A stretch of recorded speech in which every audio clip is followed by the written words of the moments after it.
Shalom, shalom, shalom, shalom. Que le Seigneur nous bénisse. Que le Dieu d'Abraham, d'Isaac et de Jacob, que ce Dieu qui a été le soutien de l'humanité depuis près de 6000 ans, soit avec chacun d'entre vous. Aujourd'hui, nous traversons une crise sans précédent concernant une peste que les gens ont nommée coronavirus ou Covid-19. Mais ce n'est pas ça qui est le plus important. Le plus important, lorsque tu es protégé par Dieu, tu n'as pas d'inquiétude à avoir. Mais si tu n'es pas protégé par le Dieu d'Israël, alors pense à le faire. Voyez, si ce n'est pas le Covid-19 ou bien la sorcellerie, ça sera forcément autre chose. Donc chacun doit être vigilant, chacun doit rechercher la protection du Seigneur en toutes choses.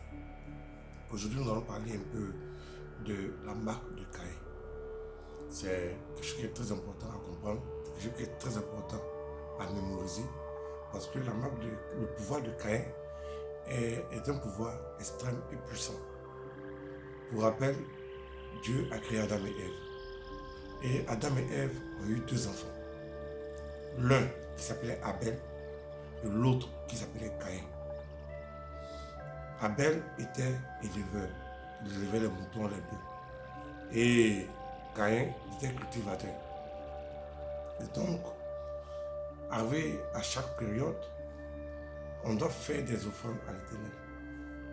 Je ne parle pas des offrandes d'escroquerie qui ont lieu dans certaines églises, non. Je ne parle pas des offrandes au Dieu d'Israël, au Dieu d'Abraham, d'Isaac et de Jacob. Et Abel a tué des veaux qu'il a présentés à l'Éternel. Caïn a pris des fruits de la terre, c'est-à-dire des ignames, du manioc, des pommes.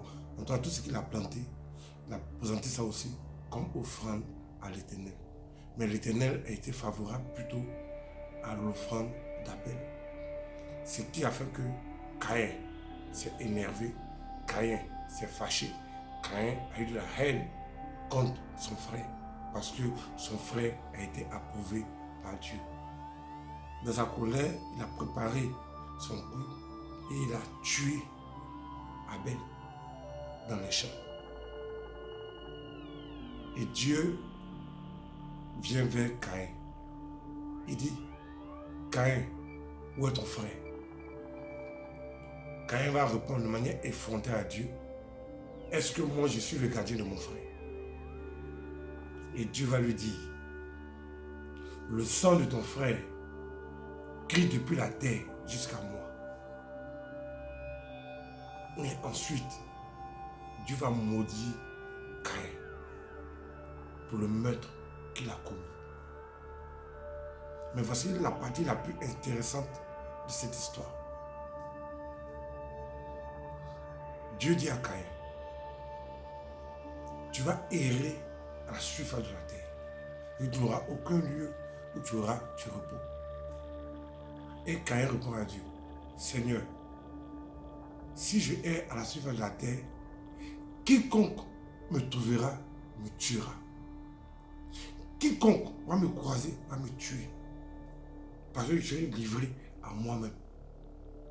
Alors, le Dieu d'Abraham, d'Isaac et de Jacob, ce Dieu puissant, va prendre son doigt, il va mettre une marque sur le front de Caïn.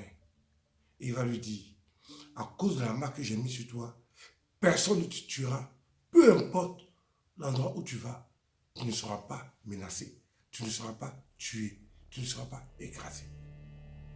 Et alors, Caïn quitta la face de Dieu, il s'éloigna de Dieu. Le but de ce message d'aujourd'hui, c'est le pouvoir de Caïn. Le pouvoir du deuxième fils d'Adam et Ève, Caïn. Et le premier mot, Abel. Et la marque que Dieu a mise sur le front de Caïn lui a conféré des pouvoirs. C'est vrai que Caïn, tout comme toi, tout comme moi, Caïn est un pécheur, a commis un meurtre. Pour toi, peut-être que c'est le vol. Pour l'autre, peut-être que c'est l'impudicité. Peut-être l'autre, c'est l'escroquerie. Peut-être l'autre, c'est la méchanceté. Peut-être l'autre, c'est la rancœur. Mais un péché reste un péché. Nous sommes tous des pécheurs.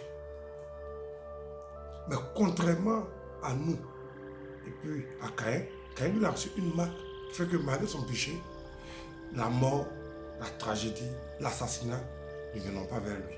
À cause de la marque que Dieu a mise sur lui. C'est vrai qu'il est pécheur, mais Dieu a mis la marque. Si quelqu'un n'a pas la marque sur lui, alors on est tous pécheurs. C'est-à-dire que les problèmes vont se souvenir forcément dans nos vies. Les problèmes viendront forcément dans nos vies. Mais si tu n'as pas la marque sur toi, mais partout où tu iras, le malheur va te toucher. Partout, tout ce que tu feras, le malheur va s'abattre sur toi. Parce que tu es pécheur. Dire qu'on est chrétien pour nous protéger de tout, c'est un mensonge. Être chrétien veut dire que lorsqu'on va au paradis, c'est pas dire qu'on est protégé de tout. Regardez un peu Israël. Dans cette crise que nous vivons, tous, les États-Unis sont à genoux. La Chine est à genoux. L'Espagne est à genoux. L'Italie est à genoux. Mais le petit pays, là, Israël, ce petit pays-là, ne sont pas encore à genoux. Parce que les partis spirituels des nations, mais des populations, sont différents des partis spirituels d'Israël. Ils connaissent les secrets spirituels. Ils ont marché avec Dieu. Ils ont passé. Le premier contaminé en Afrique était même un pasteur. Maradou Karambiri, c'est le premier contaminé. Et ensuite, les autres tragédies sont répandues dans tous les pays d'Afrique. La Côte d'Ivoire, le Mali, le Burkina, etc. Pour dire une chose, les bonnes méthodes spirituelles engendrent de bons résultats. Mais les méthodes inventées, bavarder, dire des choses qu'on ne maîtrise pas, lire la Bible avec des explications fantaisistes, ne protègent personne. Et aujourd'hui, l'Afrique et l'Europe sont l'un des pays les plus forts de tout ça. La marque de Caïn permet que, peu importe où nous allons, ces mêmes marques que Dieu a mis sur Caïn, ces mêmes marques-là, Dieu peut la mettre sur toi. Lorsque la crise du coronavirus a commencé, Israël a pris ses précautions spirituelles. Donc pour les précautions spirituelles, c'est vrai qu'il y a les précautions humaines qu'on prend, mais il y a les précautions spirituelles. En tant que rabbin, je sais de quoi je parle. Comment avoir la marque que Dieu a mise sur Caïn? Il faut que Dieu mette aussi ces marques-là pour que tu sois épargné des dangers et des tragédies, de toutes sortes de maladies, de toutes sortes de dangers. Quand l'ennemi viendra par un chemin, il s'enfuira par 7. Ce n'est pas un verset biblique que les gens répètent bêtement, sans comprendre. Pour qu'un ennemi vienne par un chemin, puis il s'enfuit par 7 chemins, il y a des invocations, des prières qu'on fait. Le peuple d'Israël a la connaissance véritablement de Dieu. Et du vrai Dieu, d'ailleurs. Quels sont les avantages à ce que Dieu mette sa marque sur toi? Le premier avantage que nous avons lorsque Dieu met sa marque sur nous, la marque de Dieu permet de rééquilibrer les forces masculines et féminines en nous. En termes simples, ça veut dire, ça permet d'équilibrer la force et puis les émotions. Il y a des gens qui sont trop portés sur l'action, il y a des gens qui sont trop émotifs. Quand tu es trop émotif, tu deviens rancunier. Quand tu es trop porté sur l'action, tu deviens violent. Donc, la marque de Dieu sur quelqu'un permet d'équilibrer tes émotions et puis ta force. Ça, c'est le premier effet de la marque de Dieu sur quelqu'un. Quel est le deuxième effet de la marque de Dieu sur quelqu'un? Ces marques servent de bouclier de défense contre tous tes ennemis. Contre tous tes ennemis. Qu'ils soient des ennemis physiques ou des ennemis spirituels. Cette marque-là établit, fait et met un bouclier de défense entre toi et puis tes ennemis. Voilà pourquoi Dieu a dit à Caïn, il faut partir. Je t'ai mis une marque sur le front qui feront que personne ne se tuera. Que ce soit la maladie, que ce soit les dangers, que ce soit les agressions, que ce soit les empoisonnements, rien ne se tuera. Et donc Dieu a mis la marque sur Caïn. Puis lui a fait cette promesse-là. Et quand Caïn est parti, personne n'a tué Caïn. Malgré son péché, malgré sa faiblesse. Personne n'a tué Caïn. Personne. Parce que la marque, c'est de bouclier contre tous tes ennemis, physiques ou spirituels.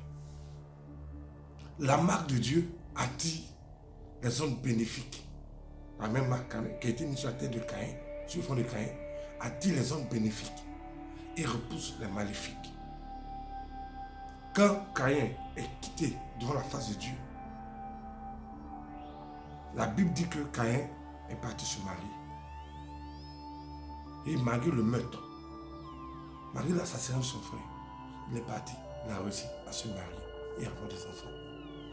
Donc la marque de Dieu attire les zones bénéfiques vers nous et repousse les zones maléfiques. L'autre effet de la marque de Dieu sur Caïn, afin que Caïn, dans toute la vie de Caïn, Caïn n'a pas été embrouillé par des esprits. N'a pas été embrouillé par des esprits. Parce que à cette période-là, les esprits qui avaient été précipités du ciel vivaient sur la terre avec les hommes.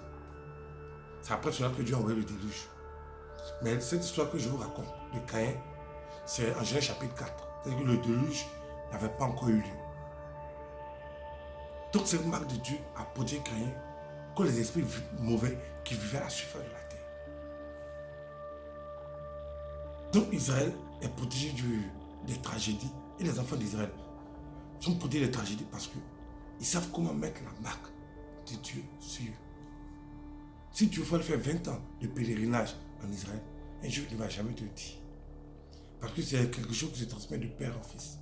Et dans la connaissance du Dieu d'Israël. Voilà pourquoi je bénis encore tous les jours que Dieu fait. Mes pères, ceux qui m'ont adopté et qui ont permis que je sois l'un d'entre eux. Que le Seigneur nous bénisse. Que le Seigneur bénisse Israël. Que Dieu bénisse les enfants d'Israël. Et que Dieu bénisse nos nations. Pour que la marque de Dieu soit mise sur ton front. Tu n'as même pas besoin d'être là. Tu n'as même pas besoin de te déplacer. Tu n'as même pas besoin de courir de lieu de prière en lieu de prière. Non. Ce sont des invocations. Tout ce dont on a besoin. Ton nom complet et ta date de naissance. Avec les prières appropriées, les invocations appropriées. La marque que Dieu a mise sur le fond du Caïn. Dieu peut mettre ces marques-là aussi pour te sauver, pour te préserver de toutes sortes de dangers, de tragédies. Et rien ne t'arrivera. Que le Seigneur nous bénisse. Shalom.